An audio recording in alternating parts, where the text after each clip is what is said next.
नमस्ते दोस्तों, आइए जानते हैं झारखंड की ताजा खबरें। वीडियो को लाइक कीजिए और अगर अभी तक आपने चैनल को सब्सक्राइब नहीं किए हैं तो चैनल को सब्सक्राइब कर लीजिए। किसान भाइयों के लिए बड़ी खुशखबरी है। सरकार ने शुरू की है सोलर पंप सब्सिडी योजना, जिसके तहत आप अपने खेत के लिए सोलर पंप आसानी से ले सकते हैं और इसके लिए आपको 90% तक की सब्सिडी मिलेगी। इससे बिजली का खर्च कम होगा और पानी की बचत होगी। इस योजना से किसानों की इनकम बढ़ेगी और खेती ज्यादा एफिशिएंट और सस्टेनेबल बनेगी। चाहे आप छोटे किसान हो या मध्यम, यह योजना आपके लिए एक गोल्डन अपॉर्चुनिटी है अपने खेत की प्रोडक्टिविटी बढ़ाने की। भारत में रसोई गैस की बढ़ती कीमतों ने आम लोगों की परेशानी बढ़ा दी थी। खासकर गरीब और मध्यम वर्गीय परिवारों के लिए एलपीजी गैस सिलेंडर की ऊंची कीमतें एक बड़ी चुनौती बन गई थीं। लेकिन अब केंद्र सरकार ने इस समस्या का समाधान निकालते हुए एक बड़ी घोषणा की है। प्रधानमंत्री उज्ज्वला योजना के तहत पात्र लाभार्थियों को अब एलपीजी गैस सिलेंडर केवल 600 से 634 रुपए के बीच मिलेगा। मुख्यमंत्री हेमंत सोरेन के विकसित शहरीकरण के संकल्प के तहत राजधानी की हृदय स्थली में स्थित सैनिक बाजार में नया भव्य मॉल बनेगा।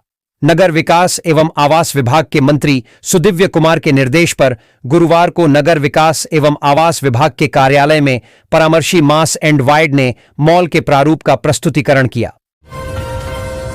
झारखंड की मुख्य सचिव अलका तिवारी 30 सितंबर को सेवानिवृत्त हो रही है। हालांकि उनका अंतिम कार्य दिवस 26 सितंबर को ही समाप्त हो गया। नए मुख्य सचिव की नियुक्ति की घोषणा 30 सितंबर को होने की संभावना है। इस शीर्ष पद के लिए 1993 बैच के आईएएस अविनाश कुमार और 1995 बैच के प्रोन्नत आईएएस अजय कुमार सिंह के बीच प्रतिस्पर्धा है। भाजपा बंगाल विधानसभा चुनाव की तैयारी में जुटी है। इसके लिए झारखंड में कॉल सेंटर स्थापित करने के निर्देश दिए गए हैं। भारतीय घोष ने रांची में बैठक की और संसाधनों पर चर्चा की। रांची और धनबाद में कॉल सेंटर बनाए जाएंगे, जहां से मतदाता संपर्क और प्रचार अभियान का संचालन होगा। बंगाल में भाजपा कार्यकर्ताओं पर अत्याचार का आरोप लगाते हुए भाजपा झारखंड में केंद्र बना रही है। झारखंड में जेटेट परीक्षा के आयोजन से सहायक आचार्य के लगभग 41,000 पदों पर नियुक्ति का रास्ता खुलेगा। राज्य सरकार नई जेटेट नियमावली गठित करने जा रही है, जिसका प्रस्ताव मुख्यमंत्री को भेजा गया है। उच्च न्यायालय ने 31 मार्च तक परीक्षा कराने का आदेश दिया है। वर्तमान में चल रही नियुक्ति प्रक्रिया के बाद रिक्त पदों पर जेटेट के माध्यम से ही नियुक्ति होगी। झारखंड में अब निजी सुरक्षा एजेंसियां बिना लाइसेंस के नहीं चल पाएंगी। राज्य सरकार ने निजी सुरक्षा अभिकरण नियमावली 2023 में संशोधन किया है। लाइसेंस प्राप्त करने के लिए प्रशिक्षण की शर्तों का पालन अनिवार्य होगा। उल्लंघन करने पर जुर्माना लगेगा। सरकार ने निजी सुरक्षा गार्डों के प्रशिक्षण पर भी विशेष ध्यान दिया है। झारखंड कर्मचारी चयन आयोग ने आरक्षी नियुक्ति प्रतियोगिता परीक्षा 2023 का विज्ञापन रद्द कर दिया है। नई नियमावली के अनुसार अब नए सिरे से विज्ञापन जारी होगा। पूर्व में शुल्क जमा कर चुके अभ्यर्थियों को आगामी भर्ती परीक्षा में अतिरिक्त शुल्क नहीं देना होगा और आयु सीमा में भी छूट मिलेगी। केंद्रीय शिक्षा मंत्रालय ने पीएम पोषण मध्याह्न भोजन योजना को लेकर झारखंड सहित विभिन्न राज्यों से सुझाव मांगे हैं। इसे लेकर केंद्रीय शिक्षा मंत्रालय की अपर सचिव आनंदराव वी पाटिल ने राज्य के शिक्षा सचिव तथा झारखंड मध्याह्न भोजन प्राधिकरण के निदेशक को पत्र लिखा है। विकसित भारत के विजन को साकार करने के लिए एक व्यापक और उच्च गुणवत्ता वाला स्कूल भोजन कार्यक्रम आवश्यक है। झारखंड कर्मचारी चयन आयोग ने जेलों में कक्षपालों की नियुक्ति को लेकर आयोजित होने वाली प्रतियोगिता परीक्षा की सूचना जारी कर दी है। कक्षपाल के कुल 1733 पदों पर नियुक्ति होगी, जिनमें 1698 नियमित तथा 35 बैकलॉग पद सम्मिलित हैं। इसके लिए 7 नवंबर से 8 दिसंबर तक ऑनलाइन फॉर्म भरे जाएंगे। कुल नियमित पदों में 1634 पद पुरुषों तथा 64 पद महिलाओं के लिए हैं। मुख्य निर्वाचन पदाधिकारी के रवि कुमार ने सभी जिलों के उपायुक्त सह जिला निर्वाचन पदाधिकारियों को मतदाता सूची के विशेष गहन पुनरीक्षण एसआईआर की सभी तैयारियां दुरुस्त रखने के निर्देश दिए हैं। उन्होंने गुरुवार को वीडियो कॉन्फ्रेंसिंग के माध्यम से राज्य के विभिन्न जिलों में एसआईआर की अब तक की तैयारियों की जानकारी ली। झारखंड हाईकोर्ट ने सेवानिवृत्ति बकाया भुगतान मामले में सख्ती दिखाते हुए पीसीसीएफ अशोक कुमार के वेतन पर रोक लगा दी। अदालत ने कहा कि जब तक प्रार्थी का बकाया नहीं चुकाया जाता तब तक पीसीसीएफ को वेतन नहीं मिलेगा। अदालत ने 12 साल से बकाया राशि रोके जाने पर नाराजगी जताई और पीसीसीएफ के समय मांगने के आग्रह को ठुकरा दिया। रांची में पिछले कुछ दिनों से हो रही बारिश ने मौसम बदल दिया है। तापमान में गिरावट आई है और लोगों ने रात में चादर ओढ़ना शुरू कर दिया है। मौसम विभाग ने 29 सितंबर तक बादल छाए रहने और गरज के साथ बारिश की संभावना जताई है, जिससे दुर्गा पूजा में पंडाल देखने जाने वालों को परेशानी हो सकती है। मुख्यमंत्री हेमंत सोरेन ने नवनियुक्त चिकित्सकों से अपेक्षा की है कि वे गरीब सहाय मरीजों के उपचार में अपनी जिम्मेदारी का निर्वहन ईमानदारी पूर्वक करें। उन्होंने अस्पतालों में संसाधनों के अभाव में भी बेहतर इलाज पर जोर देते हुए कहा कि सेवा का जुनून हो तो चिकित्सक सीमित संसाधनों में भी बेहतर इलाज कर सकते हैं। दिवाली और छठ में मुंबई की ट्रेनों में अतिरिक्त भीड़ को देखते हुए रेलवे ने आसनसोल से मुंबई के लिए साप्ताहिक स्पेशल ट्रेन चलाने का निर्णय लिया है। यह ट्रेन धनबाद गोमो समेत कई स्टेशनों पर रुकेगी। मुंबई आसनसोल स्पेशल 6 अक्टूबर से और आसनसोल मुंबई स्पेशल 8 अक्टूबर से शुरू होगी। इस ट्रेन में बुकिंग जल्द ही शुरू होने की संभावना है। कोल इंडिया ने अपने 2,20,000 कर्मचारियों के लिए दुर्गा पूजा बोनस की घोषणा की है। इस साल उन्हें 1,03,000 रुपये का बोनस मिलेगा, जो पिछले साल के 9,37,500 रुपये से अधिक है। प्रबंधन और श्रमिक यूनियनों के बीच कई घंटों की बातचीत के बाद इस राशि पर सहमति बनी। बोनस की कुल राशि लगभग 2,100 करोड़ रुपए है, जो आज ही कर्मचारियों के खातों में भेज दी जाएगी। टाटा मोटर्स ने यात्री और वाणिज्यिक वाहन कारोबार को अलग करने के लिए शीर्ष प्रबंधन में बड़ा बदलाव किया है। शैलेश चंद्रा नए एमडी और सीईओ होंगे, जबकि गिरीश वाघ वाणिज्यिक वाहन इकाई का नेतृत्व करेंगे। P B Balaji Jaguar Land Rover के सीईओ बनेंगे और धीमान गुप्ता टाटा मोटर्स के नए सीएफओ होंगे। कंपनी ने निदेशक मंडल में भी फेरबदल किए हैं। जमशेदपुर में दुर्गा पूजा और दशहरा के दौरान बढ़ती भीड़ और सुरक्षा चुनौतियों को देखते हुए पुलिस अलर्ट मोड में है। एसएसपी पीयूष पांडेय ने साकची थाना के सीसीआर में पीसीआर क्यूआरटी शक्ति कमांडो और टैंगो जवानों को निर्देश दिए कि जनता को असुविधा या असुरक्षा न हो। उन्होंने पूजा पंडालों में दिन में 2 बार निरीक्षण, संदिग्ध गतिविधियों पर नजर और त्वरित कार्रवाई का आदेश दिया। कोल्हान विश्वविद्यालय सिंडिकेट की बैठक में कई महत्वपूर्ण निर्णय लिए गए। छात्रों को अब हर 15 दिन में राशि मिलेगी, जिससे खेल और अन्य गतिविधियों में मदद मिलेगी। नए रजिस्ट्रार की नियुक्ति पर भी चर्चा हुई और दस्तावेजों का सत्यापन दुर्गा पूजा के बाद होगा। 2021 के बाद नियुक्त शिक्षकों को वेतन वृद्धि मिलेगी और कई प्राध्यापकों की सेवा संपुष्ट की जाएगी। टाटा सन्स के चेयरमैन नटराजन चंद्रशेखरन को ऑक्सफोर्ड यूनिवर्सिटी के समरविले कॉलेज ने फाउंडेशन फेलोशिप से सम्मानित किया। यह सम्मान उन्हें रतन टाटा बिल्डिंग के निर्माण में योगदान के लिए दिया गया है, जो भारत और ऑक्सफोर्ड के बीच अकादमिक संबंधों को बढ़ावा देगा। कॉलेज के प्रिंसिपल ने चंद्रशेखरन की प्रतिभा और मेहनत की सराहना की और चंद्रशेखरन ने इस सम्मान के लिए आभार व्यक्त किया। हजारीबाग में डीएमएफटी न्यास परिषद की बैठक में विकास योजनाओं पर चर्चा हुई। उपायुक्त ने खनन प्रभावित क्षेत्रों में स्वास्थ्य, शिक्षा और बुनियादी ढांचे के विकास पर जोर दिया। सांसद ने फंड के दुरुपयोग का मुद्दा उठाया और कार्रवाई की मांग की। दिव्यांगों को ट्राई साइकिल और सार्वजनिक स्थलों पर लाइट लगाने के प्रस्तावों पर विचार किया गया। झारखंड के पाकुद्दीएच जिले के बाएं बाएं कालाजार अभियान प्रोजेक्ट जागृति को राष्ट्रीय सम्मान मिला है। इस मॉडल को अन्य जिलों में लागू करने की तैयारी है। उपायुक्त मनीष कुमार को स्वास्थ्य मंत्रालय द्वारा राष्ट्रीय कार्यशाला में प्रस्तुति के लिए आमंत्रित किया गया है। यह अभियान सघन प्रशिक्षण, जागरूकता और आईआरएस छिड़काव पर केंद्रित है, जिसके कारण जिले की कालाजार एंडेमिसिटी दर घटकर 0.73% हो गई है।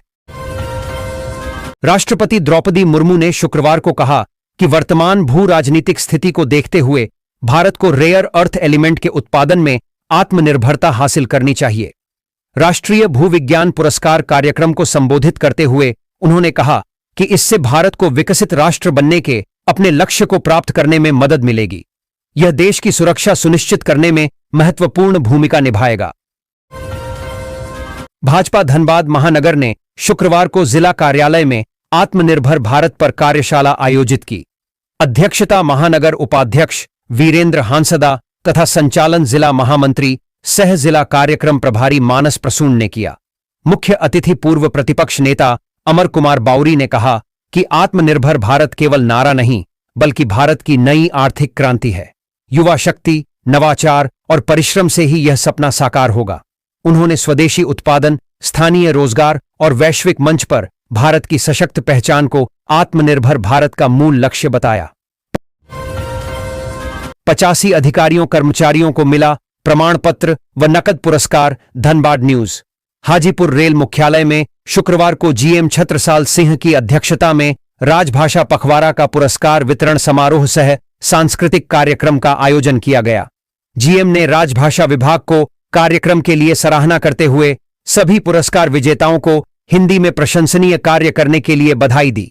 वर्ष 2024 से 25 के दौरान राजभाषा हिंदी के प्रयोग प्रसार में उत्कृष्ट कार्य, सराहनीय कार्य व सहयोग करने वाले 85 अधिकारियों कर्मचारियों को प्रमाण पत्र व नकद पुरस्कार दिया। भारतीय कृषि अनुसंधान परिषद, केंद्रीय मत्स्यिकी शिक्षा संस्थान कोलकाता द्वारा 3 दिवसीय आदिवासी उपयोजना अंतर्गत मीठे पानी में आधुनिक तकनीक से मछली पालन विषय पर 3 दिवसीय प्रशिक्षण कार्यक्रम का आयोजन किया गया। यह प्रशिक्षण मत्स्य विभाग, पूर्वी सिंहभूम के सहयोग से जमशेदपुर में संपन्न हुआ।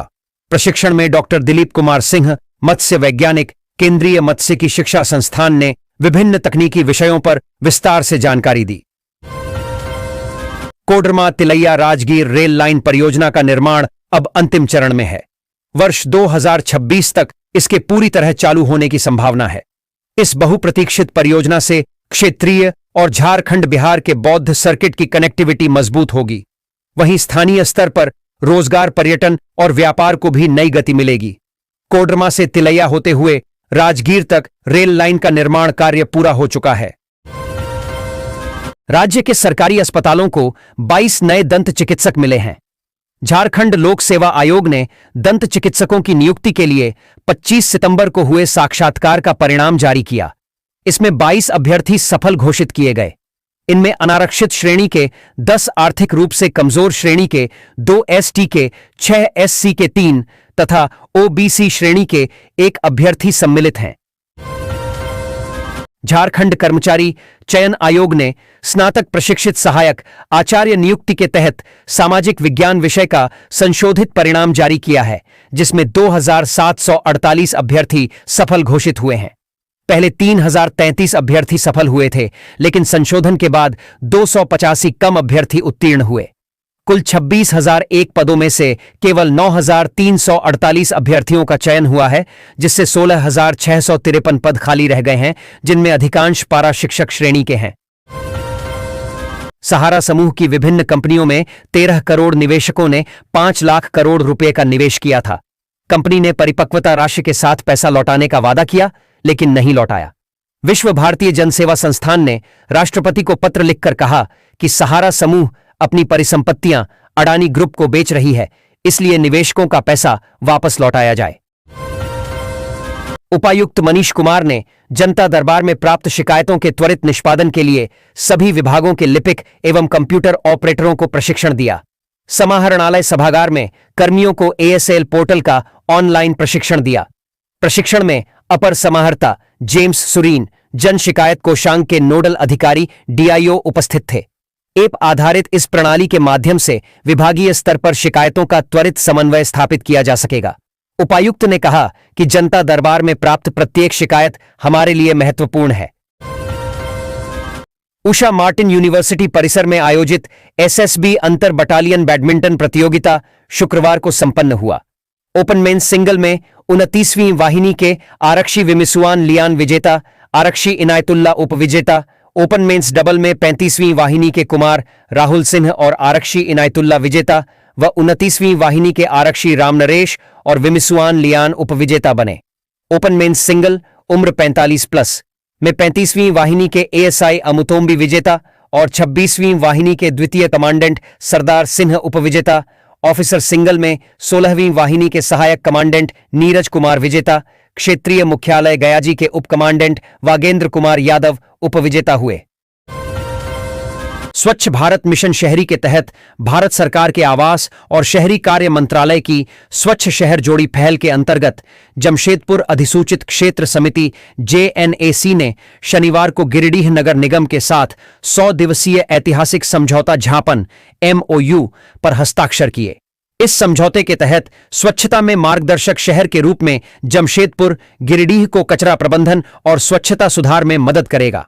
MOU पर जमशेदपुर अधिसूचित क्षेत्र समिति के उपनगर आयुक्त कृष्ण कुमार और गिरिडीह के उपनगर आयुक्त प्रशांत कुमार लायक ने हस्ताक्षर किए। होटल कमरों पर GST कटौती का लाभ ग्राहकों को 22 सितंबर से ही मिल रहा है। 7,500 रुपए से कम किराए वाले कमरों पर अब 12% की जगह 5% GST लग रहा है। 90% कमरों का किराया 7,500 रुपए तक है। फेडरेशन ने 7,500 रुपए से अधिक किराए वाले कमरों के फूड पर भी 5% GST करने की मांग की है। लोकसभा में नेता विपक्ष राहुल गांधी ब्राजील और कोलंबिया समेत 4 दक्षिणी अमेरिकी देशों की यात्रा पर रवाना हो गए हैं। कांग्रेस के अनुसार राहुल गांधी राजनीतिक नेताओं से मिलेंगे, जिनमें कुछ शासन प्रमुख भी शामिल हैं। विश्वविद्यालयों के छात्रों, उद्योग और व्यापार जगत के नेताओं से भी उनका संवाद होगा। कांग्रेस ने यात्रा को लेकर विरोधियों की अटकलों पर विराम लगाने के लिए यह जानकारी साझा की है। भारत सरकार ने करोड़ों गरीब और मध्यम वर्गीय परिवारों को राहत देने के लिए ऐतिहासिक फैसला लिया है। अब पात्र राशन कार्ड धारकों को हर महीने के बजाय 3 महीने का राशन एक साथ उपलब्ध कराया जाएगा। यह नई व्यवस्था उन परिवारों के लिए वरदान साबित होगी जिन्हें बार बार लंबी कतारों में लगकर राशन लेने में मुश्किल होती थी। डिजिटल जमाने में पढ़ाई का तरीका तेजी से बदल रहा है। अब किताबों के साथ साथ ऑनलाइन क्लास, ई-लर्निंग प्लेटफॉर्म और डिजिटल नोट्स पढ़ाई का जरूरी हिस्सा बन चुके हैं। खासकर कोविड-19 के बाद ऑनलाइन एजुकेशन की अहमियत और भी बढ़ गई है। ऐसे माहौल में लैपटॉप या कंप्यूटर हर छात्र के लिए जरूरी हो गया है। इसी जरूरत को देखते हुए सरकार ने 10वीं और 12वीं पास मेधावी छात्रों के लिए फ्री लैपटॉप योजना शुरू की है, ताकि कोई भी स्टूडेंट पैसों की कमी के कारण पीछे न रह जाए।